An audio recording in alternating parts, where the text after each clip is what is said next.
अथ मंत्रपाठः।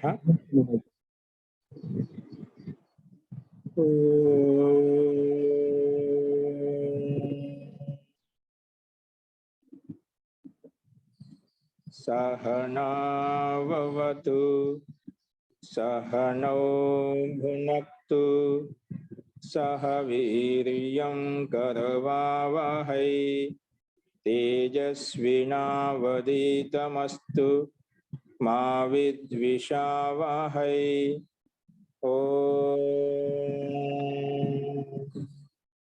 शांति शांति शांति।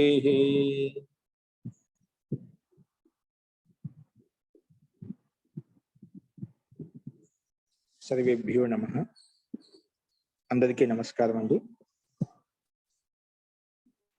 మనము సాంఖ్య దర్శనంలో 5వ అధ్యాయం చెప్పుకుంటున్నాం. ఈ 5వ అధ్యాయంలో మనము నిన్న 14 సూత్రాల వరకు చూశాము. నిన్న ఏం చెప్పామంటే ప్రాణం అనేది భౌతికం కాదు అభౌతికం అని చెప్పి పూర్వపక్షి స్వీకరించారు. ఎందుకంటే ప్రాణస్య అభౌతికత్వే జీవన ధర్మత్వే సిద్ధి. జీవాత్మ యొక్క ధర్మము ప్రాణం అనేది భౌతిక ధర్మం అని చెప్పుకున్నాము.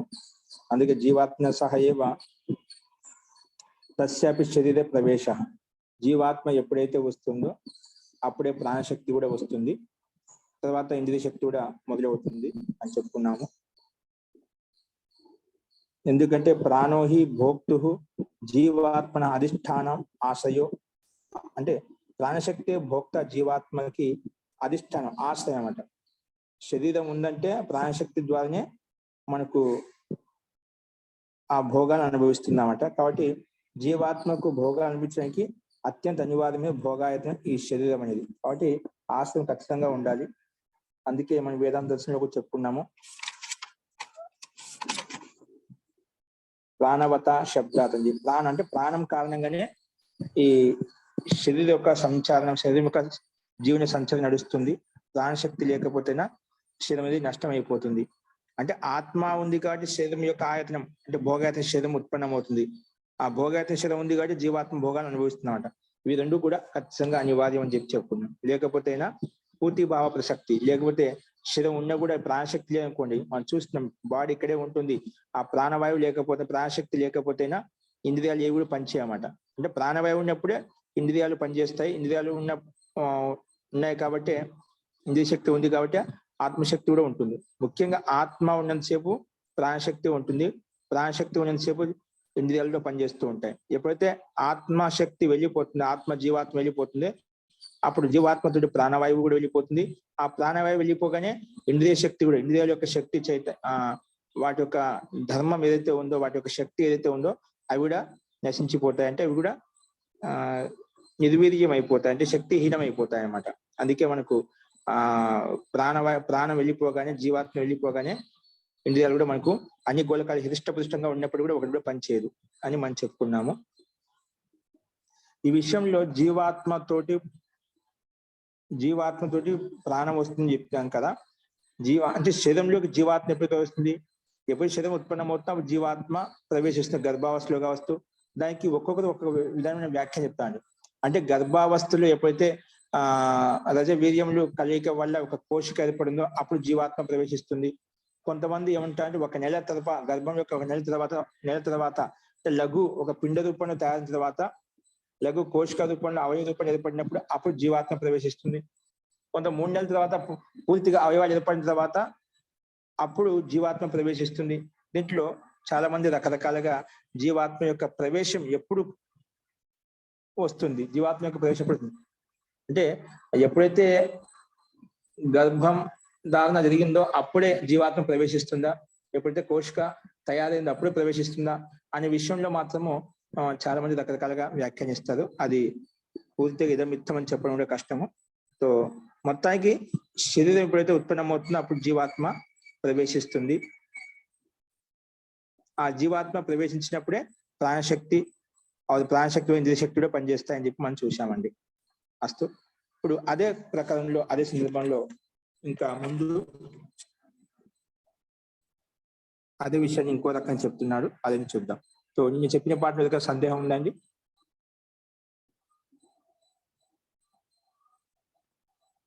చూడండి 115 సూత్రం భూమిక. నను ప్రాణస్య శరీరే ప్రవేశతే, ప్రాణవాయువు అనేది ప్రాణశక్తి అనేది శరీరే ప్రవేశించి శరీరం ప్రవేశిస్తుంది. జీవాత్మన సాకమివ అంటే జీవాత్మతోటే ప్రాణవాయువు అని ప్రాణశక్తిని శరీరంలో ప్రవేశిస్తుంది. జీవాత్మన సహా అంటే సాకం అంటే తోటి అర్థం. జీవాత్మ సాకమివ జీవాత్మతోటే ప్రాణ శరీరే ప్రవేశతి శరీరంలో ప్రవేశిస్తుంది. పునః ప్రవేశిస్తుంది కదా, పునః ప్రాణ కథం తస్య అధిష్టానం. మళ్ళీ కానీ ఈ ప్రాణవాయువు కథం ఎందుకు తస్య అధిష్టానం కల్పితే, ఎందుకు దానికి అధిష్టానంగా ఆధారంగా ఉంటుంది? ఈ ప్రాణం అది ఆత్మకి శరీరానికి ఆధారంగా ఎందుకు ఉంటుంది? ప్రాణ కథం తస్య అధిష్టానం కల్పితే సాయవ జీవాత్మన, అది జీవాత్మ స్వ చైతన్య స్వరూపేణ, జీవాత్మ యొక్క చైతన్య స్వరూపం ఉందా, ఆ చైతన్య స్వరూపం ద్వారా జీవన సంచారం కలుగుతుంది కదా. మళ్ళా అధిష్టాన రూపంలో ఎందుకు ప్రాణశక్తి అని చెప్పి అంటే ప్రాణవాయువుకి అవసరం ఏంటి, ప్రాణశక్తికి అవసరం ఏంటి? జీవాత్మ స్వయం చైతన్య స్వరూపమైంది కదా, తన స్వయం చైతన్య స్వరూపం కాబట్టి దాని వల్ల అన్ని శక్తి ఇంద్రియాలు కూడా పనిచేస్తాయి అని పూర్వపక్ష యొక్క అభిప్రాయం. సాయవ జీవాత్మ అంటే అదే జీవాత్మ స్వ చైతన్య స్వరూపేణ, తన చైతన్య స్వరూపం ద్వారానే శరీరే జీవన సంచారం కురియాలి. శరీరంలో ప్రాణవాయువు లేకుండానే జీవన సంచారం చేస్తుంది. మన ప్రాణవాయువుని ఎందుకు విశేషంగా దాన్ని స్వీకరిస్తున్నావు? ప్రాణవాయువు జీవాత్మ స్వయం చైతన్య యుక్తమైంది కదా, ప్రాణశక్తికి అవసరం ఏంటి? ఇక్కడ ప్రాణవాయువుకి అవసరం ఏంటి? ఎందుకంటే జీవాత్మ ప్రాణ వేరువేరుగా అంటున్నావు. జీవాత్మ స్వయం చైతన్యవంతమైంది, కానీ ప్రాణవాయువుని ప్రాణశక్తి ఉంటుంది. ప్రాణశక్తి వల్ల ఇంద్రియ శక్తి వస్తుంది, అది చెప్పావు. కానీ ప్రాణవాయువు అవసరం ఏంటి?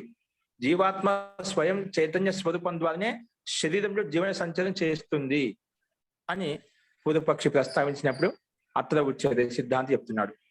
భృత్య ద్వారా స్వామి భృత్య ద్వారా స్వామి అధిష్ఠితి నా ఏకాంతత. భృత్య ద్వారా, భృత్య నౌకలు అంటే సేవకులు, భృత్య ద్వారా స్వామి అధిష్ఠితి నా ఏకాంతాత్ అంటే ఒక పక్షం కారణం కాదు. స్వామి అధిష్ఠితి అనేది అంటే స్వామి జీవాత్మ యొక్క అధిష్ఠితి అనేది భృత్య ద్వారా ఏకాంతాత్ నా ఏకాంతాత్ అంటే ఏకాంతత నా.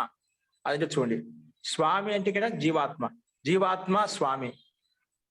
ప్రాణ తద్ ఆధీనో భృత్య, ప్రాణం జీవాత్మ యొక్క ఆధీనంలో ఉంటున్నమాట. ప్రాణం ఎలా ఉంటుంది? జీవాత్మ యొక్క ఆధీనంలో ఉంటుంది.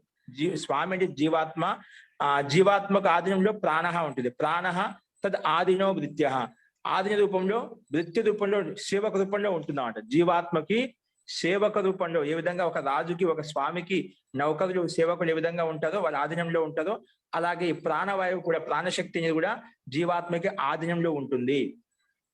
అందుకే ప్రాణ తద్ ఆధీనో భృత్య అంటే ఒక సేవక రూపంలో ఉంటుందన్నమాట ప్రాణం. యథా ఎలాగైతే ఇంద్రియాని జీవాత్మనో భృత్య రూపాన్ని తాని స్వ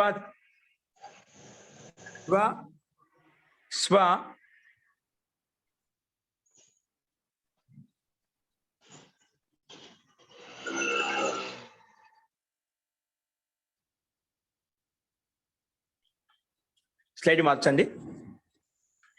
తాని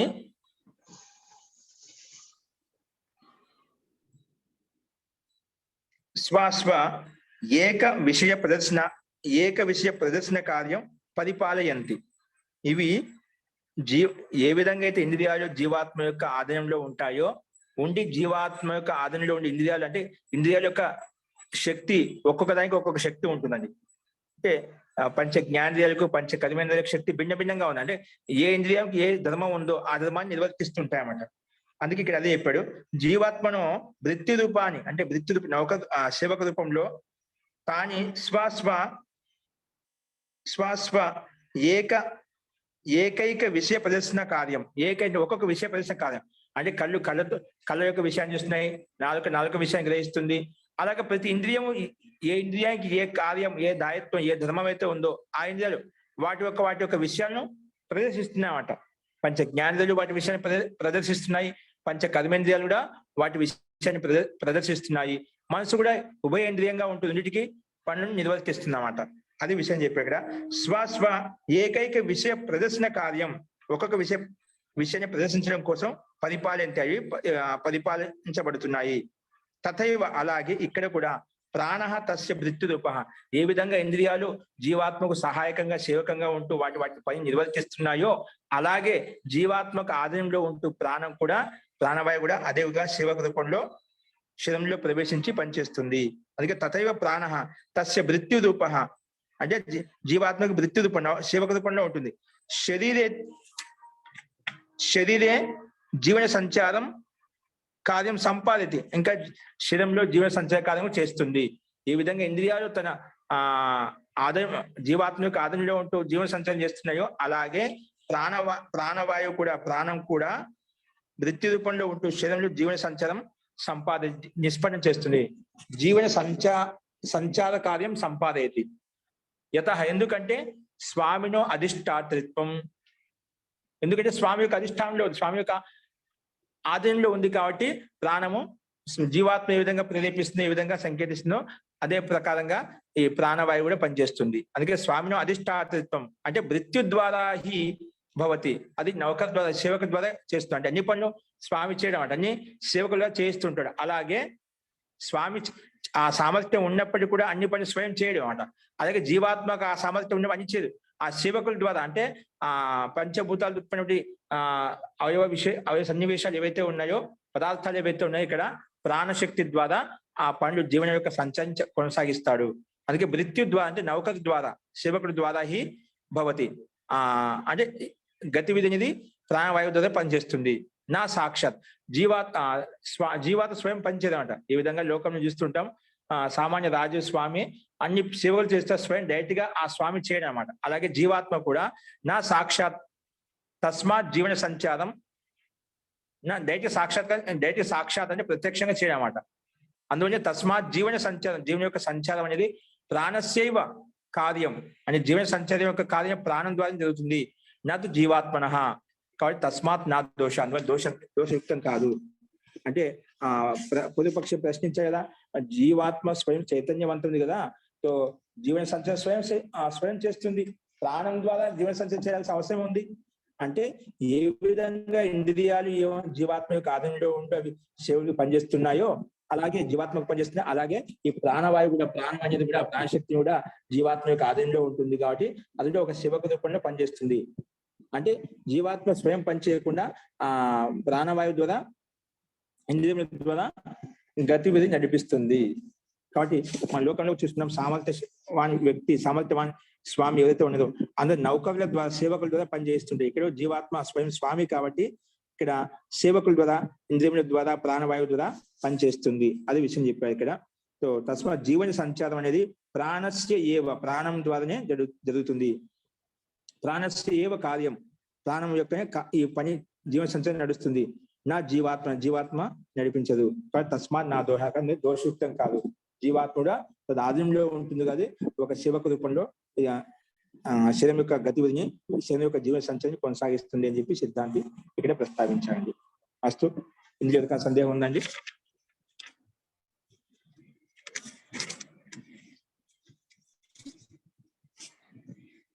అస్తు, నెక్స్ట్ చూడండి, ఇది చాలా అత్యంత ముఖ్యమైన సూత్రం అండి. మనం చాలా మంది చూస్తుంటాం, చూడండి మీకు తెలుస్తుంది. 116 సూత్రము. పరంతు యదా జీవాత్మ భోక్తృత్వం, జీవాత్మ ఈ ఇంద్రియముల ద్వారా ప్రాణవాయువు ద్వారా భోగాలను అనుభవిస్తుంది, భోగాయతన శరీరం మాధ్యమం భోగాలను అనుభవిస్తుంది, బాగానే ఉంది. కానీ ఎప్పుడైతే జీవాత్మ ఈ భోగాన్ని త్యాగం చేస్తుందో, సాంసారిక విషయ వాసన త్యాగం చేస్తుందో, అప్పుడు జీవాత్మ యొక్క స్మృతి ఎక్కడ ఉంటుంది? జీవాత్మ ఎక్కడ ఉంటుంది? భోగాలు అనుభవించేంత వరకు సాంసారిక విషయ వాసన చేయడమై సాంసారిక విషయ భోగాలు అనుభవిస్తూ ఉంటుంది. అక్కడ బాగా సాంసారిక విషయాలు లిప్తమై ఉందన్నమాట. శరీర మాధ్యం తోటి, ప్రాణవాయు మాధ్యం తోటి, ఇంద్రియముల మాధ్యం తోటి సుఖ దుఃఖ భోగాలు అనుభవిస్తుంది, బాగానే ఉంది. కానీ ఎప్పుడైతే ఈ జీవాత్మ సాంసారిక విషయాలను వదిలివేస్తుందో, వాటిని దూరంగా విరక్తి చెంది వదిలివేస్తుందో, అప్పుడు జీవాత్మ ఎక్కడ ఉంటుంది? జీవాత్మ యొక్క స్వరూపం ఏంటి అనే విషయాన్ని ఇక్కడ ప్రస్తావిస్తున్నారు. చూడండి, పరంతు యథా జీవాత్మ భోక్తృత్వం త్యజతి అంటే భోక్తృత్వ భావాన్ని వదిలివేస్తుంది. త్యజతి అంటే వదిలివేస్తుంది. తదా అప్పుడు స కస్యాం అవస్థ కిం రూపవ అవతిష్టతే ఇది ఆకాంక్ష ఉచ్యతే. అది భోక్తృత్వ భావాన్ని అంటే భోగాలను అనుభవించేటువంటి భావన ఏదైతే ఉందో అది పూర్తిగా వదిలేసిందండి. ఎటువంటి భోగాలు అనుభవించే కోరిక ఆకాంక్ష ఏమీ లేదంట. ఎటువంటి సాంసారిక విషయాల పట్ల అది పుణ్య సుఖం కావచ్చు, పాప సుఖం పాపం దుఃఖం కావచ్చు, ఏది ఇష్టపడటం లేదన్నమాట. ఐశ్వర్యం ఇష్టపడటం లేదు, దుఃఖాన్ని ఇష్టపడటం లేదు, తటస్థంగా ఉండి అన్ని వదిలేస్తాడు అన్నమాట. అందుకే జీవాత్మ భోక్తృత్వ భావం త్యజతి ఎప్పుడు వదిలేస్తాడో తదా అప్పుడు స కస్యాం అవస్థాయం ఏ అవస్థలో కిం రూపోవా అవతిష్టతి ఏ అవస్థలో ఉంటుంది, ఏ రూపంలో ఉంటుంది, ఇది ఆకాంక్ష ఉచిత. ఈ ఆకాంక్ష అడిగినప్పుడు సిద్ధాంతి సమానం చెప్తున్నాడు. సో నిజంగా వాస్తవంగా మనం ప్రతి నిత్యం బ్రహ్మరూపంలో ఉంటాం. అదేంటో చెప్తారు. సమాధి సుషుప్తి మోక్షేషు బ్రహ్మరూపత ఏంటి ఎలా ఉంటాయంట? జీవాత్మ భోగా మనకు నిజంగా చూడండి, ఒక్కోసారి మన సంసార విషయాల పట్ల విరక్తి చెందిన తర్వాత ఏంటి పరమాత్మ అప్పుడే పరమాత్మ గుర్తు తెచ్చుకుంటాడు. అప్పుడు అన్ని వదిలేసినప్పుడు మనశ్శాంతి కలుగుతుంది, అంత మనశ్శాంతి కలుగుతుంది. సంకల్ప మాత్రం చేతనే నాకు ఇది కావాలనుకుంటేనే అది సగం సిద్ధిస్తున్నామండి. నాకు ఈ సంసారంలో ఉండే విషయ వాసన ఏమి వద్దన్నప్పుడు అక్కడ వచ్చే ఆనందం వేరుగా ఉంటుంది. అది ఎలా ఉంటుంది? అప్పుడు ఆ స్థితిలో జీవాత్మ అంటే అది చూపడు సమాధి స్థితిలో వెళ్ళిపోతుందంట. సమాధి అంటే ఏమిటి? సమాధిలో ఒక సమాధిని పెరుగుతున్నమాట. ధ్యానం ద్వారా సమాధి స్థితి అంటే ఏదో ఒక విషయంలో బ్రహ్మరూపంలో లీనం అయిపోతాను. సమాధి బ్రహ్మరూపం, సమాధి లేకపోతే బ్రహ్మరూపం అయిపోతామంట. యోగ సాధకులంతా అడవిలో సమాధి తపస్సు చేసుకుంటూ వాళ్ళు ఎక్కడ ఉంటారండి? అక్కడ ధ్యాన స్థితిలో వెళ్ళినప్పుడు వాళ్ళు బ్రహ్మరూపం అయిపోతారు, అంటే బ్రహ్మమయం అయిపోతున్నారు. బ్రహ్మ ఏ విధంగా ఆనందయుక్తంగా ఉంటుందో అలాగే నువ్వు బ్రహ్మలో మీ మనసు లీనం చేసినప్పుడు నువ్వు బ్రహ్మమయం అయిపోతావు. ఎందుకు? సాంసారిక విషయ భాష వదిలేసావు. ఎప్పుడైతే వదిలేసావు అక్కడ ఏముంది? మనకు రెండే విషయాలు ఉన్నాయి. ఏ సాంసారిక విషయాలు ఉన్నాయి, ఏ పరమాత్మ యొక్క విషయం ఉంది. నీకు పరమాత్మ విషయం అయితే పరమాత్మ యొక్క ఆనంద స్వరూప అనుభూతిని పొందుతావు. ఏ సాంసారిక విషయాల పట్ల కోరిక ఉందా? సాంసారిక విషయాల పట్ల మనకు ఆకాంక్ష, కోరిక, ప్రీతి కలుగుతూ ఉంటాడు. అంటే ప్రేమ మార్గం, శ్రేయ మార్గం రెండే ఉన్నాయి. నీకు ప్రేమ మార్గం కావాలంటే సాంసారిక విషయాల పట్ల నీ మనసు ఉంటుంది. నీ శ్రేయ మార్గం కావాలంటే ఆత్మ పరమాత్మ పట్ల నీ దృష్టి ఉంటుంది అన్నమాట. నువ్వు ఏది కావాలంటే అది రెండే ఉన్నాయి. కాబట్టి ఇటువైపు తిరుగుతామా, ఇటువైపు వస్తామా, మనం మన చేతుల్లో ఉన్నాడు. ప్రేమ మార్గం కావాలంటే దాని మార్గం విపరీతమైన దిశలో ఉంటుంది. శ్రేయ మార్గం కావాలి, ముక్తి కావాలి, మోక్షం కావాలి, దాని మార్గం విపరీతంగా ఉంటుంది. ఒకటి కావాలంటే ఒకటి ఖచ్చితంగా వదులుకోవాలి. రెండు ఇది కూడా చేస్తాను, అది కూడా చేస్తాను, ఏది కాదు. రెండు పడవల మీద కాలు పెట్టిన రెండు అనుభవిస్తా అంటే ఏది కూడా కాదండి. కాబట్టి ఏదో ఒకటే సిద్ధిస్తున్నాడు. నీకు బ్రహ్మమయం యొక్క బ్రహ్మానందం కావాలన్నా, ఏ సాంసారిక విశేష వాసనలు కావాలన్నా, అది క్షణికమైనది, శాశ్వతంగా ఉండవు. అది బ్రహ్మయుక్తమైన ఆనందం అనేది శాశ్వతంగా ఎల్లప్పుడూ ఉంటుంది. సంతోషాన్ని, ఆనందాన్ని ఇస్తున్నామంట, మహతే ఆనందాన్ని ఇస్తున్నామంట. అందుకే ఇక్కడ చెప్తాడు. సో జీవాత్మ భోగాలను వదిలివేసినప్పుడు, సాంసారిక విషయ వాసన వదిలివేసినప్పుడు ఎక్కడ ఉంటుంది? ఏ అవస్థలో ఉంటుంది? ఏ రూపంలో ఉంటుందంటే సమాధి అవస్థలో ఉంటుంది. సమాధి ఖచ్చితంగా సమాధికి అటువంటి వ్యక్తికి నిజంగా రాగోపహతం ధ్యానం అని చెప్పాను. నిజ రాగం ఉన్నంతసేపు ధ్యానం కలగదండి. రాగాన్ని ఉపహతం చేసామనుకోండి, కోరికలను ఉపహతం చేసాము, త్యాగం చేసామనుకోండి, అవి ఖచ్చితంగా నీ మనసు బ్రహ్మలో లీనం అయిపోతుంది, పరమాత్మ లీనం అయిపోతుంది అన్నమాట. అందుకే అప్పుడు సమాధి స్థితి కలుగుతుంది. ఆ సమాధి ఎందుకంటే బ్రహ్మ ఆనంద స్వరూపుడు కాబట్టి, నిత్యానంద స్వరూపుడు కాబట్టి, ఆ బ్రహ్మ కోసం ప్రయత్నం చేసినప్పుడు అదే ప్రభావం, అదే ప్రకాశం మనకు కూడా వర్తిస్తుంది. అదే ప్రకాశం మన మీద ఆ ప్రభావం పడుతున్నాడ. ఎప్పుడైతే పరమాత్మ కావాలి అనుకున్నాడు, పరమాత్మ యొక్క అత్యంత తేజోవంత స్వరూపం కాబట్టి, అత్యంత ఆనందమైన స్వరూపం కాబట్టి, ఆ పరమాత్మ కోసం ప్రయత్నం మాత్రం చేత, సంకల్పం మాత్రం చేత పరమాత్మ యొక్క గుణాలు, పరమాత్మ యొక్క స్థితి ఉందో అది మనకు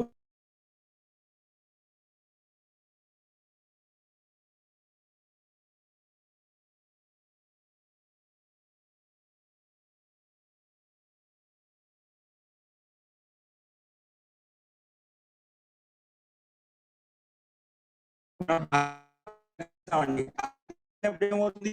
కేవలం అగ్ని దగ్గర వెళ్ళినప్పుడు, అగ్నిలో పూర్తిగా దాని దగ్గర లీనమైనప్పుడు మనకు దాని యొక్క తాపం రాదు. అగ్ని సాన్నిధ్యం చేత అగ్నికి దగ్గరికి వెళ్ళినప్పుడు దాని యొక్క తాపం, దాని యొక్క వేడి మనకు, దాని యొక్క స్పర్శ కలుగుతూ ఉంటుంది అన్నమాట. అంటే పూర్తిగా అగ్ని లీనం కాదు మనం, కానీ ఆ సన్నిధి మాత్రం చేతన దాని యొక్క తాపం ఏ విధంగా కలుగుతుందో, అలాగే శరీరత్వం దగ్గరికి కానీ పూర్తిగా దాంట్లో పూర్తి లీనం కాకపోయినా విధంగా ఉంటూ కూడా దాని దగ్గరలో ఉన్నప్పుడు కూడా శీత ప్రభావం, అది ఉష్ణ ప్రభావం మన మీద ఏ విధంగా పడుతుందో, అలాగే సంకల్పం మాత్రం చేతను పరమాత్మ కోసం ధ్యానం చేసినప్పుడు, అన్ని వివిధ సంస్థ త్యాగం చేసినప్పుడు ఎప్పుడైతే రాగం ఉపహతమైందో అప్పుడు ధ్యానం కలుగుతాం. అంటే ఆ పరమాత్మ లీనమైపోతుంది, బ్రహ్మమయం అయిపోతుంది. బ్రహ్మమయం ఎప్పుడు చేసాం? బ్రహ్మ ఆనంద స్వరూపుడు కాబట్టి అదే ఆనందం మన.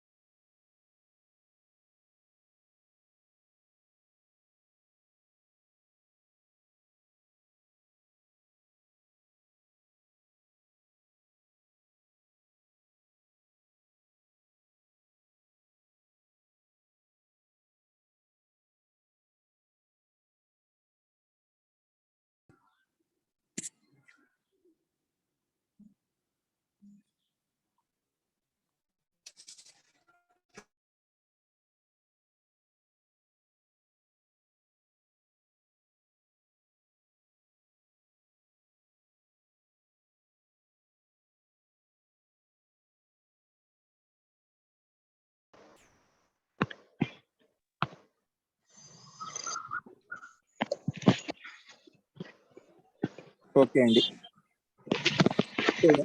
భోగాలను వదిలేసినప్పుడు జీవాత్మ యొక్క స్వరూపం ఎక్కడ ఉంటుంది? జీవాత్మ యొక్క రూపం ఎక్కడ ఉంటుందంటే సమాధిలో ఉంటుంది. సమాధిలో ఉంటుంది. ఎక్కడ ఉంటుంది? సుషుప్తిలో ఉంటుందంట. సమాధి, సుషుప్తి. ఎందుకంటే మొట్టమొదటి సమాధిలో ఉంటుంది లేదా సుషుప్తిలో ఉంటుంది. సుషుప్తి అంటే ఏమిటంటే మనం నిద్రపోయిన గాఢ నిద్ర ఏదైతే ఉందో దాని సుషుప్తి. ఆ సుషుప్తిలో కూడా బ్రహ్మరూపంగా ఉంటుంది. మన జీవాత్మ బ్రహ్మమయం అవుతుందండి. అందుకే జీవాత్మ ఎప్పుడైతే సుషుప్తి గాఢ నిద్రలో నిద్రపోయినప్పుడు మనకి ఏమి గుర్తుండదు, మహతి ఆనందం వస్తుంది. లేవగానే చాలా చక్కగా నిద్రపోయాను, చాలా చక్కగా నిద్ర పట్టింది, నాకు చాలా ఆనందం అనిపించింది, ఏ గుర్తుండవంట. మనసుకు మనశ్శాంతిగా ఉంటుందన్నమాట. అలాంటి గాఢ నిద్రలు లేవగానే మనిషి అత్యంత శాంతంగా ఉంటుంది, అత్యంత నిర్మలంగా ఉంటుంది, అత్యంత ప్రశాంతంగా ఉంటుంది.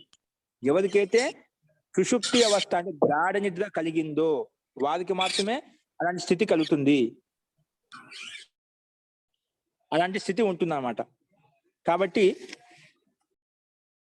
ఇంకోటి ఏ స్థితిలో ఉంటుంది?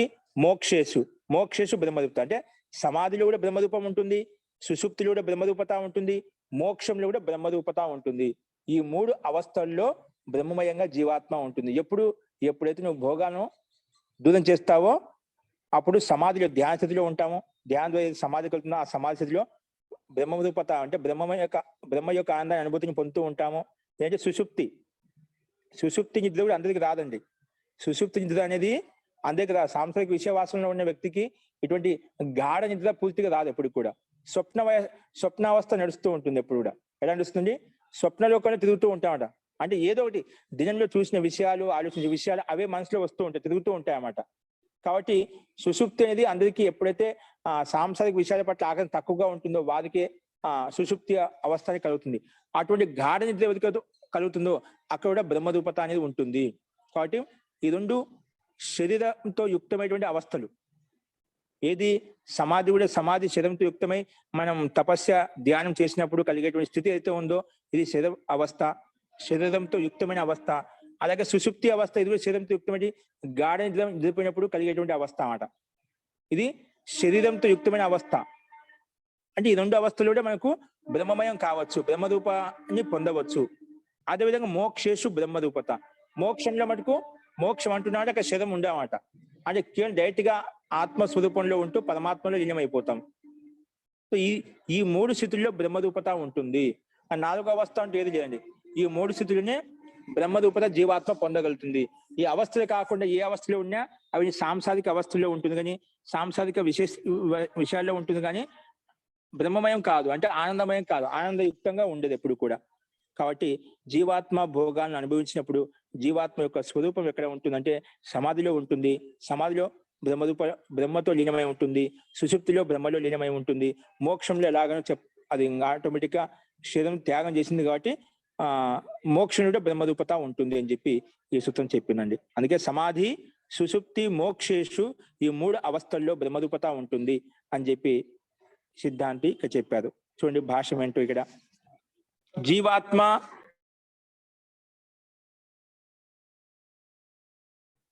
జీవాత్మ భోక్తృత్వ భావాత్ వియుక్త. ఎప్పుడైతే జీవాత్మ భోక్తృత్వ భావన నుంచి వియుక్తమైందో, విరక్తి చెందిందో, భోగాన్ని అనుభవించే భావనలతో విరక్తి చెందిందో అప్పుడేమవుతుంది? సమాధిలోకి వెళ్ళిపోతుంది. సుషుప్త మంచి గాఢ నిద్రలోకి వెళ్ళిపోతుంది. లేదా మోక్షే చే అవతిష్ఠతే, మోక్ష స్థితిలో ఉంటుంది. ఏంటంటే ఈ 3 అవస్థల్లో ఉంటుంది ఆ జీవాత్మ. ఎప్పుడైనా భోగాలు వదిలేస్తే నువ్వు శరీరంలో ఉంటూ కూడా నువ్వు బ్రహ్మరూపాన్ని పొందవచ్చు అన్నమాట. కానీ నీలో ఎప్పుడైతే ఆ భోగాల పట్ల వియుక్తత లేదో అప్పుడు ఇవి ఉండవు. ఎప్పుడు వియుక్తత వైరాగ్యం కలిగిందో, విరక్తి కలిగిందో అప్పుడు మాత్రమే సమాధి స్థితిలోకి వెళ్ళిపోతావు. అంటే ధ్యానం చేసిన వెంటనే నీకు సిద్ధిస్తుంది, నీకు మంచి గాఢ నిద్ర కలుగుతుంది. ఆ గాఢ నిద్రలో కూడా మనసుకి మనశ్శాంతి కలుగుతుందట, ప్రసన్నత కలుగుతుందన్నమాట, అత్యంత ఆనంద స్థితి కలుగుతుందన్నమాట. అప్పుడు సత్వగుణము అనేది ప్రధానంగా ఉంటుంది. గాఢ నిద్రలో ఉంటుంది, సత్వగుణం ప్రధానంగా ఉండటం వలన అది బ్రహ్మమయం అవుతుందన్నమాట. కాబట్టి లేవగానే కూడా మీకు అత్యంత ఆనంద స్థితిని పొందగలుగుతామన్నమాట. కాబట్టి ఈ 3 అవస్థల్లో ఉంటుంది అని చెప్పి సిద్ధాంతి ఇక్కడ ప్రస్తావించాడు. కాబట్టి తదాచ సమాహిత, అప్పుడు ఆ జీవాత్మ సమాహిత సుషుప్తో ముక్తోవా భవతి. సమాహితంగా అంటే సమాహితంగా సమానావస్థలో స్థిత ప్రజ్ఞలో ఉంటూ సుషుప్తిలో కానీ ముక్తిలో కానీ ఉంటుంది. తదా తస్య బ్రహ్మగుణ సంపన్నత భవతి. అప్పుడు ఏమవుతుంది, దానికి బ్రహ్మగుణ సంపన్నత అనేది కలుగుతుంది. అంటే బ్రహ్మమయంలో విలీనం కావడం బ్రహ్మగుణాలు ఏమైతే ఉన్నాయో ఆ సంపన్నత అనేది, ఆ ఐశ్వర్యం అనేది, ఆ ఆనందం అనేది జీవాత్మకు కలుగుతుంది, జీవాత్మకు అనుభూతిని పొందుతుంది అన్నమాట. అందుకే సమాధిలో గాఢిద్దలో ఆ బ్రహ్మ యొక్క ఆనందాన్ని, బ్రహ్మ యొక్క గుణాలను, బ్రహ్మ యొక్క సంపన్నత ఏవైతే బ్రహ్మగుణ సంపన్నత భవతి, ఆ సంపన్నతో యుక్తం అవుతుంది. సాంసారిక దుఃఖే నా తదా భవత. సాంసారిక సుఖ దుఃఖాల్లో నా తదా భవత.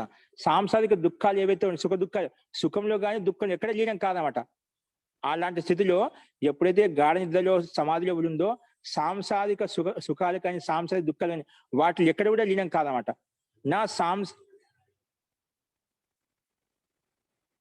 సాంసారిక సుఖ దుఃఖే నా తదా భవత. సాంసారిక సుఖాల్లో ఆ సందర్భంలో ఉండదు అని చెప్పి సిద్ధాంతి ఇక్కడ ప్రస్తావించాలి. కాబట్టి ఆ స్థితిలో బ్రహ్మరూపత, బ్రహ్మగుణ సంపన్నత ఉన్నప్పుడు సాంసారికంలో సుఖ దుఃఖాలు కానీ అక్కడ లీనం కాదనమాట, అక్కడ యుక్తం కదా, అక్కడ దాని యొక్క బోధన అనేది ఉండదు, దాని యొక్క స్మరణ అంటూ ఉండదు. ఇలా ఆనందంలో బ్రహ్మమయం, బ్రహ్మరూపంలో లీనమై ఉంటుంది అని చెప్పి సిద్ధాంతి ఇక్కడ చెప్పాడు. కాబట్టి ఇది ఈ ముఖ్యం సూత్రం యొక్క అభిప్రాయం అండి. సో జీవాత్మ భోగాన్ని వదిలేసినప్పుడు ఎక్కడ ఉంటుంది అంటే సమాధిలో ఉంటుంది, సుషుప్తిలో ఉంటుంది, లేదా మోక్షంలో ఉంటుంది. అప్పుడు సాంసారిక సుఖ దుఃఖాల్లో ఉండదు అని చెప్పి సిద్ధాంతి చెప్పాడు ఇక్కడ.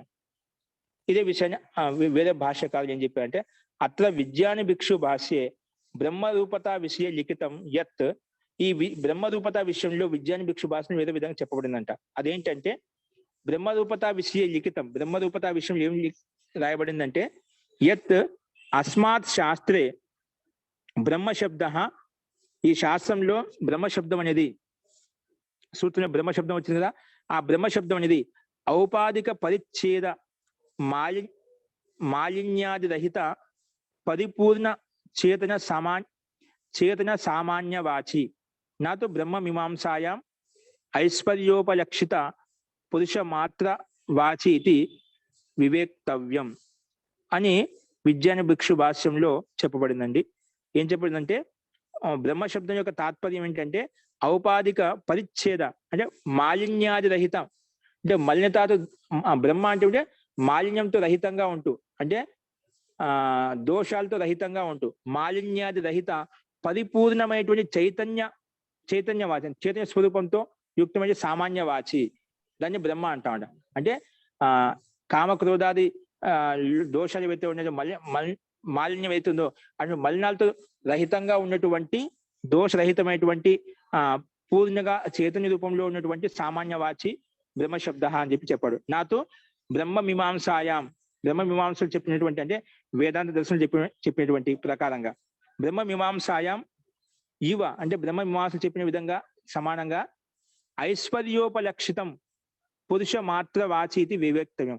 ఐశ్వర్యంతో యుక్తమైనటువంటి బ్రహ్మ యొక్క స్వరూపం అది ఈ రకంగా అర్థం చేసుకోవద్దు, నా వివేక్తవ్యం, అలాగా విచారించకూడదు అని చెప్పి సిద్ధాంతి చెప్పాడు ఇక్కడ.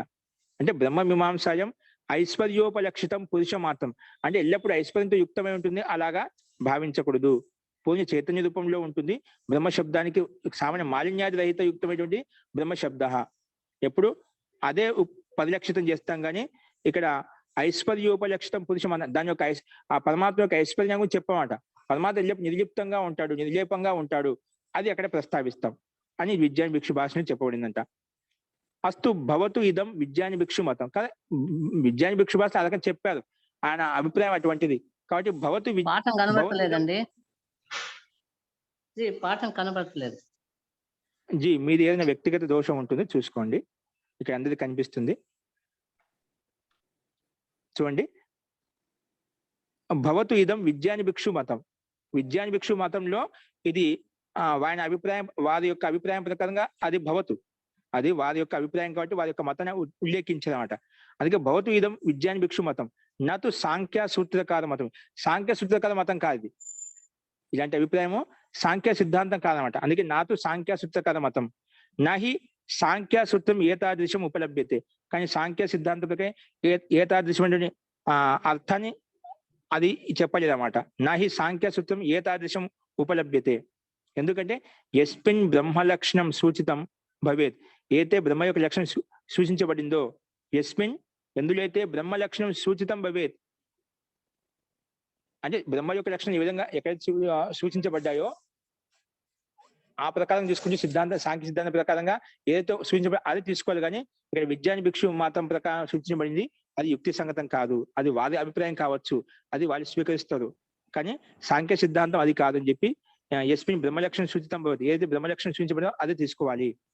యది అనేన సూత్రైన లక్ష్యం ఇదం స్యాత్, ఒకవేళ ఈ సూత్రం ప్రకారంగా అనేన సూత్రైన లక్ష్యం ఇదం స్యాత్, ఒకే లక్ష్యం ఈ రకంగా ఉందనుకోండి, తరిహి సమాధి సుషుప్తి మోక్షేషు స్వరూపత ఇది సూత్రైన భావ్యం. ఒకవేళ వారి అభిప్రాయం లక్ష్యం అనేది ఉద్దేశం ఇది ఈ రకంగా ఉందనుకోండి, అప్పుడు బ్రహ్మరూపత కాకుండా స్వరూపత అని చెప్పి చెప్పాల్సింది అన్నమాట. సూత్రంలో బ్రహ్మరూపత అని చెప్పాం కదా, ఆ బ్రహ్మస్థానంలో స్వరూపత ఒకే స్వరూప శబ్దం చెప్పాల్సింది అన్నమాట. ఒకే లక్ష్యం ఈ రకంగా ఉంటాయి. కానీ ఇది అనేన సూత్రైన లక్ష్యం ఇదం స్యాత్ తరిహి సమాధి సుషుప్తి మోక్షేషు స్వరూపత, బ్రహ్మరూపత కాకుండా స్వరూపత ఇది సూత్రైన భావ్యం. ఈ రకంగా సూత్రం ఉండాల్సి వచ్చేది. వారి ప్రకారం వెళ్తేనా స్వరూపత అని చెప్పి ఉండాల్సింది అన్నమాట, బ్రహ్మరూపత ఉండేది కాదు. కాబట్టి బ్రహ్మరూపత ఇత్యస్య స్థానే స్వరూపత పదం స్యాత్, బ్రహ్మరూప ఇత్తి స్థానంలో స్వరూపత ఇలా ఉండేది. కానీ పరంతు పశ్యతి తు ఆచార్యో నా తదానిం బ్రహ్మత, అంటే స్వరూపత భవతి కృత్వా బ్రహ్మరూపత ఇది పదిన వర్ణయంతి. కానీ అప్పటి ఆచార్యులు ఏం చేశారంటే, పరంతు పశ్యతు ఆచార్య, అంటే కొంతమంది ఆచార్యులు, జ్యేష్ఠ ఆచార్యులు, ఋషివర్యులు ఏం చేశారంటే, పశ్యతి వాళ్ళు చూస్తున్నారు, ఏం చూస్తున్నారు అంటే ఆచార్యులు నా తదాన్యం బ్రహ్మత, అప్పుడు ఆ సందర్భంలో బ్రహ్మత అనేది లేదు, అంటే సాక్షాత్ డైరెక్ట్ గా చూపించలేమంట, అది అనుభవం ద్వారా అనుభూతి ద్వారా పొందగలుగుతామంట. నా తదన్యం బ్రహ్మత స్వరూపత భవతీతి కృత్వ, అప్పుడు బ్రహ్మ యొక్క స్వరూపం భవతీతి ఉంది అని చెప్పి భావించి బ్రహ్మరూపత అయితే పదన వర్ణయితి, బ్రహ్మరూపం ద్వారా అటు బ్రహ్మ యొక్క అస్తిత్వం స్వరూపం గురించి మనం చెప్పలేం, వర్ణించలేం. కాబట్టి ఇక్కడ బ్రహ్మ శబ్దం ద్వారా వర్ణించబడింది. స్వరూపం అంటే ఏ స్వరూపం అని చెప్పి మనకు ఒక సందేహం వస్తుంది. అప్పుడు దాని స్వరూపాన్ని చూపించగలుగుతాం, కానీ బ్రహ్మ యొక్క స్వరూపాన్ని చూపించలేం. అది మనం సమాధి ద్వారా కానీ మోక్షం ద్వారా కానీ లేదా సుషుప్తి ద్వారా కానీ అనుభూతిని పొందవచ్చు అనమాట. అది అనుభవగమ్యమైంది. అందుకే ఇక్కడ బ్రహ్మరూపత ఇది పదన వర్ణయంతి, బ్రహ్మరూప పదంతో ఇక్కడ వర్ణించబడింది అని చెప్పి సిద్ధాంతికి ప్రస్తావించాడు. అదేవిధంగా అనిరుద్ధ భాష్యంలో కూడా ఏ విధంగా చెప్పాడంటే, అనిరుద్ధ వృత్యాపి విజ్ఞాని భిక్షు మతం నా పుష్యతే. అనిరుద్ధ భాష్యం కూడా ఒకటి ఉంది. ఈ విధంగా బ్రహ్మోని భాష్యం ఉందో, విజ్ఞాని భిక్షు భాష్యం ఉందో, అనిరుద్ధ వృత్యాపి విజ్ఞాన భిక్షు మతం నా పుష్యతే. అనిరుద్ధ భాష్యంలో కూడా విజ్ఞాన భిక్షు ఏ విధంగా భాష్యాన్ని రచించారో దాన్ని ప్రోత్సహించలేదు, పుష్టి చేయలేదు, అది కూడా ఖండించండి. అది కూడా నువ్వు చెప్పి యుక్తి సంగతం కాదు, స్వరూపత అనే అర్థం వస్తుంది, స్వరూపత బ్రహ్మరూపతనే ఉండాలి, కాబట్టి యుక్తి సంగతం కాని చెప్పి బ్రహ్మముని ఏ విధంగా విజ్ఞాని భిక్షుని ఖండించాడో అలాగా అనిరుద్ధ భాష్యకారుడు కూడా విజ్ఞాని భిక్షు భాషని ఖండిస్తున్నాడు. అందుకే అనిరుద్ధ వృత్యాపి విజ్ఞాని భిక్షు మతం నా పుష్యతే, దాన్ని పోషించడం లేదు, పుష్టి చేయడం లేదు, కింటూ ఖండియతే, దాన్ని ఖండిస్తున్నాడు. నువ్వు చెప్పింది యుక్తి సంగతి కాదు, స్వరూపత అనే అర్థం వస్తుంది, స్వరూపత అనే కాదు, బ్రహ్మరూపత ఉండాలి. కాబట్టి బ్రహ్మణ సహా తుల్య రూపత, అంటే బ్రహ్మతోటి తుల్య రూపత, సమాన రూపత, అంటే ఎప్పటికీ బ్రహ్మతో సమాన రూపత ఎప్పటికీ ఎవరికి ఉండదండి. బ్రహ్మకి సమానం ఎప్పుడు కూడా మనం కాలేము. బ్రహ్మ యొక్క ఆనందాన్ని దగ్గరికి వెళ్ళి అనుభూతిని పొందవచ్చు, కానీ నేను బ్రహ్మకు సమానంగా అవుతా అనేది ఎప్పుడు సాధ్యం, జీవాత్మ బ్రహ్మకు సమానం ఎప్పుడు కాలేదు. కాబట్టి బ్రహ్మణ సహా తుల్య రూపత అనేది విజ్ఞాని భిక్షు భాష్యాన్ని ఖండిస్తున్నాయి ఇక్కడ అని బ్రహ్మణ సహా తుల్య రూపత ఆ విషయాన్ని ఖండించాడు. అనిరుద్ధ అంటే అనిరుద్ధ భాషంలో. లోకే అపి లోకంలో కూడా ప్రత్యక్షం ఉపలబ్ధి, లోకంలో ప్రత్యక్షంగా చూస్తున్నామండి. లోకే అపి ప్రత్యక్షం ఉపలభ్యతే, ప్రత్యక్షంగా ఉపలబ్ధం అవుతుంది, చూస్తున్నాం. ఏం చూస్తున్నాం? యత్ సుషుప్తౌ పురుషస్య చైతన్యం నా ప్రతిభాసతే. లోకంలో ప్రత్యక్షం సుషుప్తౌ, సుషుప్తిలో అంటే సుషుప్తిని బాగా గాఢ నిద్ర నిద్రపోయినప్పుడు ఏంటండి? సుషుప్తి అంటే బాగా గాఢంగా నిద్రపోయినప్పుడు పురుషస్య చైతన్యం నా ప్రతిభాసతే. ఆ జీవాత్మ ఎక్కడుంది, ఆ మనిషి ఎక్కడున్నాడు, అసలు ఏది బోధపడింది, ఎక్కడున్నామో తెలియదు అన్నమాట. ఆ గాఢ నిద్రపోయినప్పుడు ఆ చైతన్యం ఎక్కడుందో, ఏ రకంగా ఉందో కూడా మనకి ఏది బోధపడదు. అంత ప్రశాంతంగా నిర్మలంగా శాంతంగా నిద్రపోతూ ఉంటామట. అది లోకంలో ప్రతి ఒక్కరికి ప్రత్యక్షానుభూతి ప్రతి ఒక్కరికి ఉంటుందండి. మనం బాగా గాఢ నిద్రపోయినప్పుడు, బాగా నిద్ర పట్టినప్పుడు అది ఇప్పుడు పడుకో ఇప్పుడు లేచాము అన్నట్టుగా ఉంటుందండి. అప్పుడు లేచాము అన్నట్టుగా అనిపిస్తుంది. అంత పూర్తిగా నిజమైపోయి ఉంటాం. అప్పుడు బ్రహ్మరూపం అయిపోయి ఉంటాం అన్నమాట మనం. కాబట్టి మనం ప్రతి ఒక్కరు కూడా ఏదో ఒక స్థితిలో బ్రహ్మమయం అవుతూ ఉన్నాము, బ్రహ్మలో లీనం అవుతున్నాము. ప్రతి ఒక్కరు గాఢ నిద్రలో ఉంటూ ఉంటాం అన్నమాట. కాబట్టి అప్పుడు మనం బ్రహ్మజ స్థితిలో ఉంటున్నాం. ఆ బ్రహ్మ స్థితిలో ఉంటున్నాం కాబట్టి ఆ శక్తి, ఆ సామర్థ్యం చేత మనం నిరంతరంగా మనం ముందుకు వెళ్తున్నాం, గతి చేస్తున్నాం. ఆ బ్రహ్మ తత్వంలో లీనం కాకుండా ఆ శక్తి, ఆ చైతన్యం, ఆ జాగరూకత మనలో ఉండదండి. కాబట్టి లోకే అపి ప్రత్యక్షం ఉపలభ్యత, ప్రత్యక్షంగా ఉపలబ్ధం అవుతుంది. ఏంటంటే యత్ సుషుప్తౌ, సుషుప్తిలో అంటే గాఢ నిద్రలో పురుషస్య చైతన్యం, పురుషుని యొక్క చైతన్యం అనేది, చైతన్య సత్తా అనేది నా ప్రతిభాస్తే, అక్కడ ఏది అనుభూతి కలగదు. అంటే పూర్తిగా మనం అక్కడ ఏమి మనం బోధపడమంట, అంత లీనం, పూర్తిగా బ్రహ్మలో లీనమై ఉంటామంట. మనం ఏదో ఒక విషయం లీనమైనప్పుడు చుట్టుపక్కల ఏం జరుగుతుందో ఏం తెలియదండి. ఎక్కడున్నా కూడా మనం ఏం తెలియదు, అంత పూర్తి లీనమైపోతాం. అటువంటి గాఢ నిద్రపోయినప్పుడు మనకేం తెలుస్తుంది? పక్కన ఎవరున్నారు, ఏం జరుగుతుందో, ఏ స్థితిలో ఉన్నారు ఏం తెలియదు అనమాట. అంతా పూర్తిగా లీనమైపోతాం. అందుకే చైతన్యం నా ప్రతిభాసతే, చైతన్యం అది ప్రతిభాసించబడదు. తదానిం తు స స్వచైతన్య అనభిజ్ఞ సన్ బ్రహ్మని నిమగ్నో బ్రహ్మతుల్యో నిష్ప్రపంచో భవతి. ఆ సందర్భంలో స్వ చైతన్య అనిబిజ్జ, తన స్వ చైతన్యం అయితే జీవాత్మ యొక్క చైతన్యం ఏందో అది కూడా అనిబిజ్జ, పూర్తిగా అది కూడా మర్చిపోతున్నాం. నా చైతన్యం యుక్తమైన జీవాత్మ చెప్పి అనిబిజ్జ, అప్పుడు దానికి అభిజ్జ అంటూ ఉండదు. అంటే అనిబిజ్జ అంటే పూర్తిగా లీనమైపోతుంది. ఎక్కడ లీనమైపోతుంది? అనిబిజ్జాస అంటే తన చైతన్యాన్ని పూర్తిగా మర్చిపోయి బ్రహ్మని నిమగ్నం, బ్రహ్మలో నిమగ్నం అయిపోతుంది. బ్రహ్మని నిమగ్నం బ్రహ్మతుల్యం అయిపోతుంది. బ్రహ్మలో లీనమైపోయినప్పుడు పూర్తిగా బ్రహ్మమయం అయిపోతుంది. బ్రహ్మని అంటే బ్రహ్మలో నిమగ్నం అయిపోతుంది. అంటే బ్రహ్మతుల్య, బ్రహ్మకి సమానం అయిపోతుంది. అంటే ఇక్కడ బ్రహ్మకు దగ్గరగా బ్రహ్మ యొక్క ఆనందం పొందుతుందని అర్థం. బ్రహ్మతుల్య అంటే పూర్తిగా బ్రహ్మకు సమానాన్ని కాదు, బ్రహ్మకి ఆనందం పొందుతుంది. అంటే నిష్ప్రపంచో భవతి, ఈ ప్రాపంచిక సంసారం నుంచి దూరం అయిపోతుంది. గాఢ నిద్రలో ఈ ప్రాపంచిక విషయవాసనతో, ప్రాపంచిక విషయాలతోటి దూరంగా ఉంటుంది అని చెప్పి సిద్ధాంతి ఇక్కడ ప్రస్తావించాలి.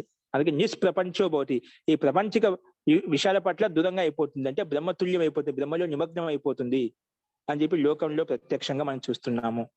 కాబట్టి అథ స్వస్మిన్ శాస్త్రే, ఈ శాస్త్రంలో యద్ విషయ పరిభాష లక్షణం, ఈ విషయంలో పరిభాష లక్షణం చెప్పబడిందో, పరిభాష లక్షణం వా నా క్రియతే తత్ర శాస్త్రాంతరే కృత పరిభాష లక్షణం వా అభిప్రేయతే. ఈ అథ స్వస్మిన్ శాస్త్ర, మన శాస్త్రంలో యద్ విషయ పరిభాష లక్షణం నాకు, ఏ విషయంలో పరిభాష యొక్క లక్షణం స్వీకరించలేదో అక్కడ తత్ర శాస్త్రాంతర, వేరే శాస్త్రంలో చెప్పబడినటువంటి శాస్త్రాంతరే కృత పరిభాష, వేరే శాస్త్రంలో చెప్పబడినటువంటి పరిభాష ఏతుందో, పరిభాష లక్షణం అయితే ఉందో అది అభిప్రేతం అవుతుంది, అది స్వీకరించబడుతుంది.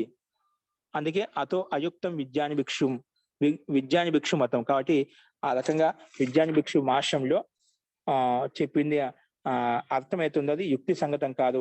అందుకే అయుక్తం విజ్ఞాని భిక్షు మతం, విజ్ఞాని భిక్షు మతం అనేది అది యుక్తి సంగతం కాదు, అది తర్కపూర్వకం కాదు, యుక్తి అనుకూలమైనది కాదు, సిద్ధాంత అనుకూలం కాదని చెప్పి నిషేధించబడింది. ఓకే, ఇది ఈ సూత్రం యొక్క అభిప్రాయం. జీవాత్మ నిజంగా భోగాన్ని ఎప్పుడైతే వదిలేస్తుందో, త్యాగం చేస్తుందో అప్పుడు బ్రహ్మమయం అవుతుంది. అంతవరకు బ్రహ్మమయం కాదు. జీవాత్మకు భోగాల పట్ల ఆసక్తి ఉన్నంతసేపు బ్రహ్మకి దగ్గర కాలేము, బ్రహ్మకి ఆ యొక్క ఆనందాన్ని పొందలేము అని చెప్పి మనకు సూత్రం అత్యంతంగా స్పష్టంగా చెప్పింది. కాబట్టి ఏ స్థితిలో బ్రహ్మ మోక్షంలో అంటే బ్రహ్మ యొక్క స్థితిని పొందుతుందంటే సమాధిలో ధ్యాన స్థితిలో ఉన్నప్పుడు బ్రహ్మ యొక్క స్థితిని పొందవచ్చు, సుషుప్తిలో బాగా గాఢ నిద్ర వచ్చినప్పుడు బ్రహ్మరూపాన్ని పొందవచ్చు, అలాగే మోక్షం ఎలాగో మోక్షంలో వెళ్ళినప్పుడు అది బ్రహ్మరూపత మనకు కలుగుతుంది. కాబట్టి మోక్షంలో కూడా బ్రహ్మరూపత ఉంటుంది. ఈ మూడు స్థితుల్లో జీవాత్మ యొక్క స్వరూపం ఉంటుంది అని చెప్పి సిద్ధాంతి ప్రస్తావించండి. అస్తు, ఇందులో ఏదైనా సందేహం చెప్పండి. మీకు కూడా అనుభూతి కలిగి ఉంటుంది. మనం అందరం కూడా ఏదో ఒక స్థితిలో ప్రతి దినము బ్రహ్మమయం అవుతున్నాం అన్నమాట. ఇంకా ధ్యానం యోగ సాధక వాళ్ళు నిరంతరంగా బ్రహ్మమయం అవుతుంటారు. ఇంకా ఇంకా పుణ్యాత్మ ధర్మాత్మ ఏదైతే ఉన్నదో వాళ్ళు నిరంతరం బ్రహ్మమయం అవుతూ ఉంటారు. పుణ్యాత్మ ధర్మాత్మలు వారికి అటువంటి వారికి ప్రశాంతత ఉంటుంది, మనశ్శాంతి ఉంటుంది, శాంతంగా నిద్రపోతుంటారు. అటువంటి వాళ్ళు కూడా బ్రహ్మతో లీనం అవుతుంటారు అన్నమాట. లేదా అధర్మాత్మ అపుణ్యాత్మ ఏదైతే ఉన్నారో వాళ్ళకు ఇటువంటి సుషుప్తిని ఎప్పుడు కాదు, స్వప్నావస్థ నిద్ర వస్తుంది కానీ సుషుప్తి అవస్థ నిద్ర ఎప్పుడు రాదు. సుషుప్తి అవస్థ నిద్ర వస్తుంటే ధర్మాత్మ వ్యక్తులకు మాత్రమే అటువంటి స్థితి గాఢ నిద్ర వస్తుంది. అస్తు ఈ రకంగా భోగాన్ని త్యాగం చేసినప్పుడు జీవాత్మ యొక్క స్వరూపం ఈ 3 అవస్థల్లో ఉంటుందని చెప్పి మనం చెప్పుకున్నామండి. అస్తు ఇప్పుడు ఇందులో ఎవరికైనా సందేహం చెప్పండి.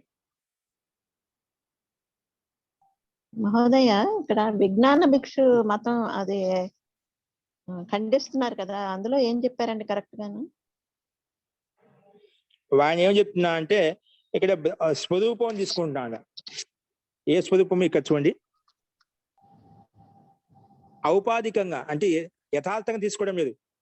అస్మత్ శాస్త్రే బ్రహ్మశబ్ద ఔపాధిక పరిచ్ఛేదం మాలిన్యాది రహితం. మాలిన్య అంటే మలినత ఇంత పరిభాష సంక్షిప్తంగా తీసుకుంటున్నాడు. మాలిన్యాది రహితం పరిపూర్ణ చేతన సామాన్యవాచి, పరిపూర్ణ చైతన్య రూపంలో ఉంటుంది, మాలిన్యం రహితంగా ఉంటుంది అంతే తీసుకుంటున్నాడు. బ్రహ్మ యొక్క స్వరూపాన్ని కేవలం చైతన్యయుక్తమైంది బ్రహ్మ, కేవలం మాలిన్యం రహితమైంది అంతే తీసుకున్నామట. అలా కాకుండా నాతో బ్రహ్మ మీమాంసాయం వేదాంత దర్శనంలో ఐశ్వర్యోపలక్షితం పురుష మాత్ర వాచితి వివేక్తవ్యం. ఇక్కడ విజ్ఞాన భిక్షు భాష్యంలో సంక్షిప్త వ్యాఖ్య తీసుకోబడింది అన్నమాట, సంపూర్ణ పరిపూర్ణంగా తీసుకోలేదు. కానీ బ్రహ్మ యొక్క తత్వాన్ని, బ్రహ్మ యొక్క గుణ సంపన్నత ఏదైతే ఉందో అది సంపూర్ణంగా తీసుకోబడలేదు, అది ఇక్కడ చెప్పబడింది. అందుకే ఆ రకంగా తీసుకునేప్పుడు సంక్షేపంగా తీసుకునేప్పుడు ఏమవుతుంది, స్వరూపత. ఆ స్వరూపత అనేది సామాన్య జీవాత్మ చైతన్యం ఉందా, జీవాత్మ యొక్క చైతన్యం బ్రహ్మ యొక్క చైతన్యం తేడా ఉంది. ఇంకా జీవాత్మ చైతన్యవంతమైంది, పరమాత్మ కూడా చైతన్యవంతమైన వాడు. అటువంటిప్పుడు జీవాత్మ యొక్క చైతన్యంలో పరమాత్మ యొక్క చైతన్యం తేడా వ్యత్యాసమే ఉంటుంది, భేదమే ఉంటుంది. అలాగే సామాన్య వాచి తీసుకున్నామంటే భేదమే ఉంటుంది. అప్పుడు స్వరూపత అని చెప్పాలి. అప్పుడు సమాధి సుషుప్తి మోక్ష స్వరూపత అని చెప్పొచ్చు మనం. సామాన్య వాచిగా సామాన్య గ్రహించినప్పుడు జీవాత్మ కూడా చైతన్యవంతం, జీవాత్మ సామాన్య స్వరూపంలో ఉంటుంది. పరమాత్మ విధంగా చైతన్యవంతమైందో జీవాత్మ చైతన్యం, ఆ గుణం రెండింటికి సమానంగా ఉంది. కాబట్టి స్వరూపత అని చెప్పు, బ్రహ్మరూపత ఎందుకు అప్పుడు? కాబట్టి జీవాత్మ శక్తి కంటే పరమాత్మ యొక్క శక్తి వైశిష్ట్యంగా ఉంది, విశేషంగా ఉంది. కాబట్టి ఆనంద గుణం ఉంది. కాబట్టి ఖచ్చితంగా బ్రహ్మరూపత తీసుకోవాలి, సామాన్య వాచి తీసుకోకూడదు, విశేష వాచిని తీసుకోవాలి. అక్కడ సామాన్య వాచి తీసుకున్న ఇక్కడ విజ్ఞాన భిక్షు అనిరుద్ధ భాష్యంలో అదేవిధంగా బ్రహ్ముని భాష్యం ప్రకారంగా వారి పరమాత్మ యొక్క వైశిష్ట్యాన్ని తీసుకుంటున్నాం, ఇక్కడ విశేషం తీసుకుంటున్నాం. అస్తు అస్తు మహోదయ, ధన్యవాదాలు. సామాన్య వాచి కాబట్టి విశేష వాచిని తీసుకోవాలి. మహోదయ, చైతన్యంలో దోషరహితంగా ఉంటేనే బ్రహ్మ అని చెప్తున్నారా? చైతన్యం అంటే మామూలు చైతన్య శక్తి ఉంటుంది. ఆ చైతన్యం అనేది జీవాత్మ చైతన్యంలో దోషయుక్తం కావచ్చు, కానీ పరమాత్మ చైతన్యం దోషయుక్తం కాదు. చైతన్యం గతి అనేది ఉంటుంది, జీవాత్మకి పరమాత్మకి. కానీ జీవాత్మ బాహ్య పదార్థాలకు లోనవుతుందన్నమాట. బాహ్య పదార్థాలకు ప్రభావానికి లోనైపోయి అది అవిద్య అంధకారంతో యుక్తం అవుతుంది. కాబట్టి జీవాత్మ పరమాత్మ యొక్క స్థితి భిన్నంగా ఉంటుంది. పరమాత్మ ఎప్పుడు ఆ వ్యత్యాసానికి ప్రభావానికి లోను కాదు. అంటే ఏ విధంగా అయితే మనము ఒక నీటిలో విషం కలిపినప్పుడు ఏమైతే మొత్తం విషయుక్తం అయిపోతుంది, అలాగే ఒక మధుర పదార్థం కలిపినప్పుడు అది మధురయుక్తంగా అయిపోతుంది. అంటే ఈ జలంలో నీటిలో ఏ వస్తువు ఏ పదార్థం వేస్తే అది ఆ రూపంగా తద్గుణంగా మారిపోతుందో, అలాగే జీవాత్మ కూడా సాంసారిక విషయాల పట్ల ఏది మన మీద ప్రభావం చూపుతుందో దానికి అనుగుణంగా అనురూపంగా మారిపోతున్నాం. మనకు సాంసారిక విషయవాసన ఏవైతే ఉన్నాయో, ఏ విషయవాసన ఏది ఆలంబన మనకు ఎదురుగా పడిందో, ఆ ఆలంబన యొక్క ప్రభావానికి లోనైపోతున్నామట. అలాగా అంటే ఏది ప్రభావం చూపుతుందో అంటే ప్రభావకంగా మనం కూడా ప్రభావితం అవుతున్నాం. అలాగా పరమాత్మ యొక్క పరమాత్మ ఆ స్థితికి లోను కాడనమాట. సాంసారిక విషయాల పట్ల లోను కాడు. ఎప్పుడు వేరుగా ఉంటాడు, భిన్నంగా ఉంటాడు అనమాట. పరమాత్మ ఎల్లప్పుడు సదా అఖండ ఏకరసంగా ఉంటాడు, నిత్య ఆనందంగా యుక్తం ఉంటాడు. కానీ జీవాత్మ చైతన్యం యుక్తంతో అయినప్పటికీ కూడా అది బయట చూపించే సాంసారిక విషయ ప్రభావాలకు లోన్ అవుతుంటుంది. అందుకే పరిణామి జీవాత్మ, శరీరానికి అవసరమైన పదార్థాల కోసమైనా కానీ జీవాత్మ కొంచెం మరి అటు ఇటు ఉంటుంది కాబట్టి అది దోషరహితమే అంటారు. అప్పుడు కూడా జీవాత్మ అదే మనకు ఎప్పుడు వివేకం కలిగినంతసేపు జీవ దోషయుక్తంగానే ఉంటుందన్నమాట. వివేకం కలిగినంతసేపు అది సాంసారిక విషయాల ప్రభావితం అవుతుంది, పరిణామం చెందుతూ ఉంటుందన్నమాట. వివేకము కలిగినంతసేపు సాంసారిక విషయాల పట్ల ప్రభావానికి లోన్ అవుతూ ఉంటుంది. అందుకే ఆ భోగాలను త్యాగం చేసినప్పుడే బ్రహ్మరూపత కలుగుతుంది. భోగాలు ఉన్నంతసేపు, భోగాలంటే అది అన్ని సకల భోగ సంసారంలో కలిగే సకల భోగాలు మొత్తం వర్తిస్తాయి ఇక్కడ. ఆ భోగాల పట్ల ఏ విషయ భోగం పట్ల కావచ్చు, ఏదైనా కావచ్చు, ఏ విషయం పట్ల ఉంటే అది ధనం కావచ్చు, విత్తం కావచ్చు, ఏ ఏసినైనా కావచ్చు, వాటి పట్ల భోగాల పట్ల ఆసక్తి ఉన్నంతసేపు బ్రహ్మరూపత కలగదు. ఎప్పుడైతే త్యాగం చేస్తామో అప్పుడే బ్రహ్మరూపత కలుగుతుందని చెప్పి ఇక్కడ చెప్పబడింది.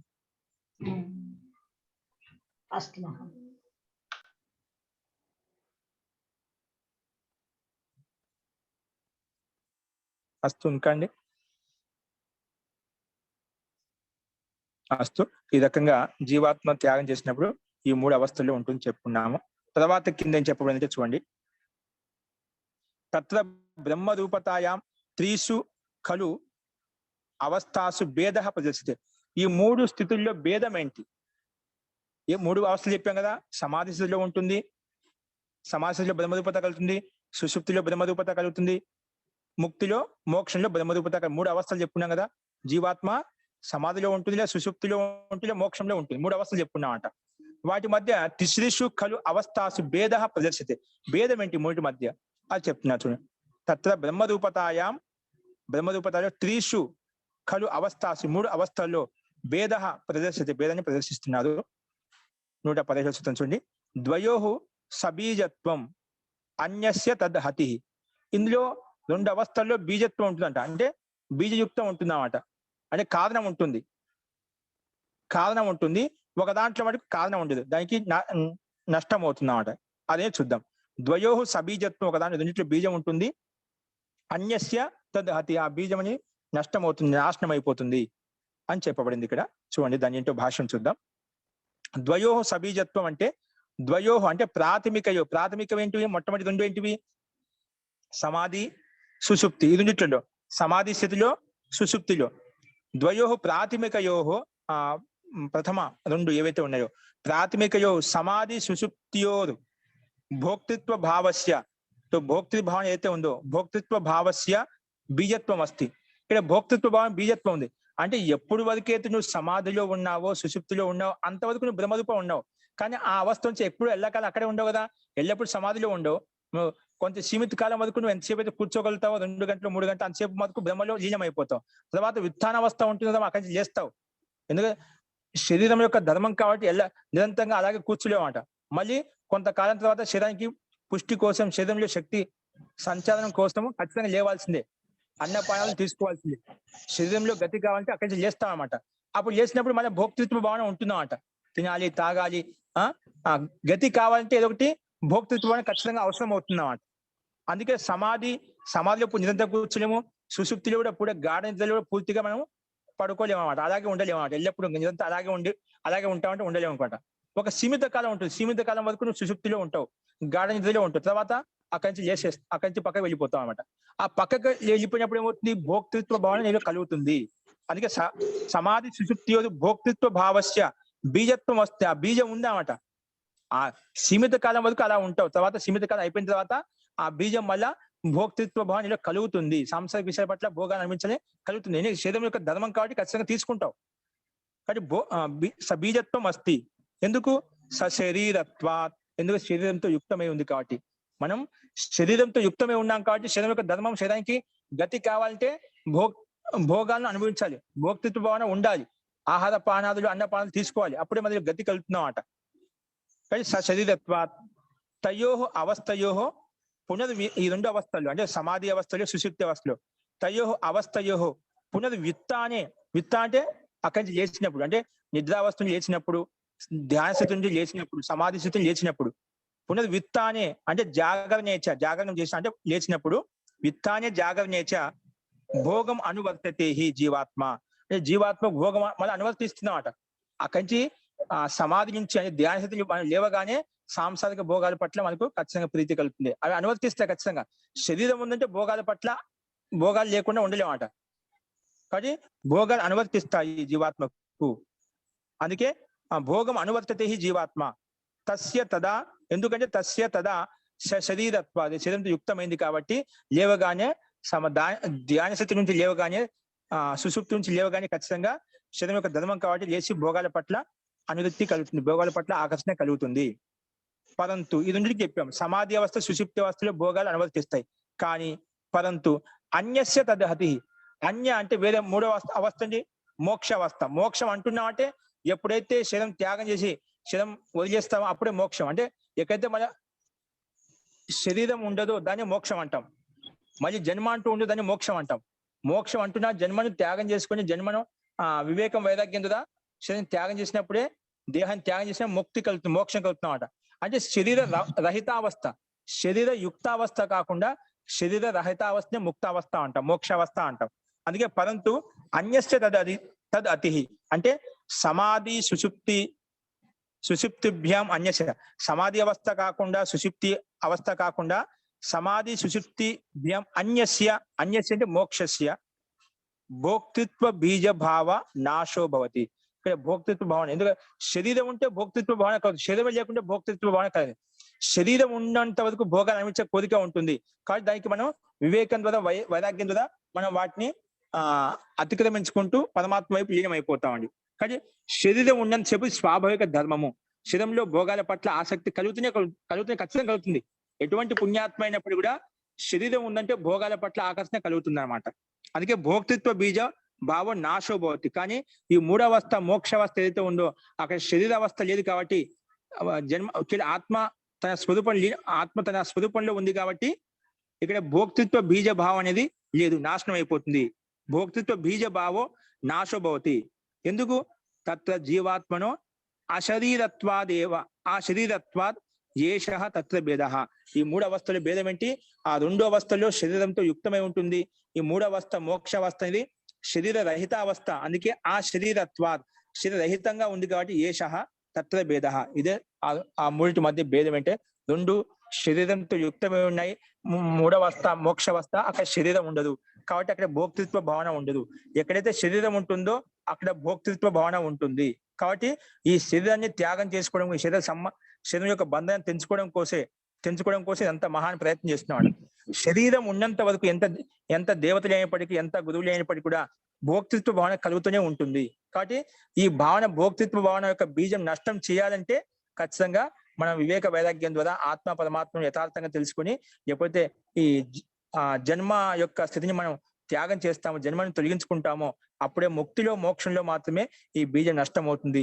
లేకపోతే శరీరం ఉన్నంతసేపు మనకు ఈ సాంసారిక విషయ వాసన ప్రభావం చూపుతూ ఉంటాయి, వాటిని మనం సుఖ దుఃఖాలు అనుభవిస్తూ ఉంటాము, లేస్తూ ఉంటాం, పడుతూ ఉంటాం, అలాగా నిరంతర క్రియ జరుగుతూనే ఉంటుంది. కాబట్టి ఈ సంసారిక భావబంధాన్ని తెంచుకోవాలి అంటే మోక్షం వైపు వెళ్ళాలి, ఆ సమాధి స్థితిని పొందాలి. అప్పుడే వివేక వైరాగ్యం ద్వారా ఈ శరీరం త్యాగం చేసి మోక్షానికి వెళ్ళగలుగుతాము అని చెప్పి, ఈ రెండిట్లో భేదం ఏంటంటే ఇది శరీర రహితంగా ఉంటుంది కాబట్టి మోక్షంలో అక్కడ భోక్తృత్వ బీజం నష్టం అయిపోతుంది. సమాధి అవధి సుషుప్తిలో శరీరంతో యుక్తమైన సీమిత కాలం వరకు ఇక్కడ ఉంటుంది సుఖం అనేది, ఆనందం అనేది. అక్కడ మళ్ళా అక్కడి నుంచి లేవగానే మళ్ళా భోక్తృత్వ భావన కలుగుతుంది. కాబట్టి రెండో అవస్థల్లో భేదం ఈ రకంగా ఉంటుందని చెప్పి సిద్ధాంతి ప్రస్తావించాడు. అస్తు, ఇందులో సందేహం ఉందండి? స్పష్టమైంది కదా? సుషుప్తిలో సమాధిలో ధ్యానంలో కూర్చొని శరీరంతో యుక్తమైన ధ్యానం కూర్చొని యోగులు సాధన చేస్తుంటామట. అది సీమిత కాలం వరకు ఆనందం పొందుతూ ఉంటుంది అన్నమాట. అంతే, తర్వాత లేవగానే మళ్ళీ భోక్తృత్వ భావన కలుగుతుంది అందరికి కూడా. కేవలం మోక్షంలో మాత్రం శరీరం ఉండేది కాబట్టి పరమాత్మ యొక్క ఆనందంలో పూర్తిగా ఎల్లప్పుడూ శాశ్వతంగా ఆనందాన్ని అనుభూతిని పొందుతూ ఉంటాడు. అస్తు. సో ఈ రకంగా ఈ చెప్పుకున్నామండి. ఇంకేదైనా సందేహం చెప్పండి. అర్థమైంది మహోదయ. ఓకే అండి. అస్తు. సో ఇదే విషయాన్ని ఇంకొక ముక్తి యొక్క విషయాన్ని ఇంకా చాలా సమాధి సుషుప్తిలో ప్రత్యక్షం చూసేది. సమాధి అనేది సుషుప్తి అనేది మనకు ప్రత్యక్షం కనిపిస్తుంది. ఎందుకంటే సమాధిలో యోగులు యోగ సదగ ధ్యాసలు కూర్చుని మనం చూస్తూ ఉంటాం, ప్రత్యక్షంగా చూస్తుంటాం. సుషుప్తి అంటావా, అది సుషుప్తి అనేది ప్రతి ఒక్కరికి సమాధి స్థితి అందరికీ అనుభూతి కలగకపోవచ్చు, కానీ సుషుప్తి అనేది గాఢ నిద్ర ప్రతి ఒక్కరికి అనుభూతి ఉందండి. ఇది ప్రత్యక్షం కనిపిస్తుంది అన్నమాట. సమాధి సుషుప్తి ప్రత్యక్షం దృశ్యతే తయోహు శరీరే వర్తమానం. ఎందుకంటే శరీరంలో వర్తమానంగా ఉన్నాయి కాబట్టి ఇది రెండేంటి, శరీరంతో యుక్తమై ఉన్నా కాబట్టి రెండు ప్రత్యక్షంగా మనకు కనిపిస్తున్నామట. యోగ సాధకులు చూస్తున్నాం ప్రత్యక్షంగా, సుషుప్తిలో మనం కూడా ప్రత్యక్షంగా వింటున్నాం. ఇది మనకు ప్రత్యక్షంగా ఉంది. కానీ పరంతు మోక్షస్తు నా దృశ్యతే. మోక్షం కలిగింది, శరీరం వెళ్ళిపోయిన మోక్షంలో ఉండే మనకి ఎలా అనుభూతి కలుగుతుంది? చాలా మంది అంటే మనకి చనిపోయిన తర్వాత మోక్షానికి వెళ్తామా, నరకానికి వెళ్తే ఎవరికి తెలుస్తుంది, ఎలా తెలుస్తుంది? ఇప్పుడు అదే సందేహం ఉంటుంది కదా చాలా మందికి. మోక్షానికి వెళ్ళామంటున్నాం, మోక్షం వెళ్ళిపోయిన తర్వాత చనిపోయిన తర్వాత ఎవరికి మనకేం గుర్తుండదు కదా అండి, మన ఏ జన్మలు ఏం చేసామే ఏం చేయలేదు అనేది ఎలా తెలుస్తుంది? మోక్షంలో వెళ్ళిపోయినా జీవాత్మ వెళ్ళలేదని చెప్పి ఆ విషయం గురించి మోక్షస్తు నా దృశ్యతే తయోహో ఏవ భవతు కృతకృత్యత. కాబట్టి ముక్తి యొక్క మోక్షం యొక్క మనకు తెలియదు కదా, మరి కృతకృత్యత ఎలా ఉంటుంది? ఏదో కనిపించే ప్రత్యక్షం కనిపించే అదే కృతకృత్యత చెప్పుకోవచ్చు కదా. కనిపించిన దాని గురించి కృతకృత్యత ఎలా అవుతుంది అంటే, మోక్షానికి వెళ్ళినప్పుడే నీ జన్మ సార్థకం అవుతుంది, కృతకృత్యత అవుతుంది చెప్పి ముందు చెప్పుకోవచ్చు అన్నమాట. మోక్షానికి వెళ్ళినప్పుడే కృతకృత్యత కలుగుతుంది. అంటే సమాధి స్థితి అనేది శరీరయుక్తంగా ఉన్నప్పుడు ఆ స్థితి కలగదు. కాబట్టి మోక్షస్తు నా దృశ్యతే, మోక్షం కనిపించదు కదా. అటువంటప్పుడు కృతకృత్యత ఎందుకు చెప్తున్నావు? శరీరంతో యుక్తమైన అవస్థ ఏదైతే ఉందో, సమాధి అవస్థ, సుషుప్తి అవస్థ, అందులో కృతకృత్యత కలుగుతుంది, అదే చెప్పొచ్చు కదా అనే విషయాన్ని ఇక్కడ పూర్వపక్షి ప్రస్తావించాడు. అది దానికి సమాధానం సిద్ధాంత ఏదకని చెప్తానే మనం చూద్దామండి. ఓకేనా? సో చాలా మంది ఇదే అంటుంటామట, సమాధి అంటే ధ్యాన స్థితి మనం ప్రత్యక్షంగా చూస్తున్నాము, సుషుప్తి గాఢ నిద్ర ప్రత్యక్షం చూస్తున్నాం, అది మన ప్రత్యక్షం ఉంది, దీన్నే కృతకృత్యత అని చెప్పు. కనిపించిన మోక్షాన్ని వల్ల మోక్షం పొందినప్పుడు కృతకృత్యత కలుగుతుంది, నీకు జన్మ సార్థకమవుతుంది ఎందుకు చెప్తున్నావు అని ప్రస్తావించినప్పుడు పూర్వపక్షి దానికి సమాధాన సిద్ధాంతి ఇక్కడ చెప్తున్నాడు. అదేంటో మనం చూద్దామండి రేపు. అస్తు. ఇంకేమైనా వ్యక్తిగతంగా సందేహాన్ని చెప్పండి. అస్తు. మంత్రపాఠః.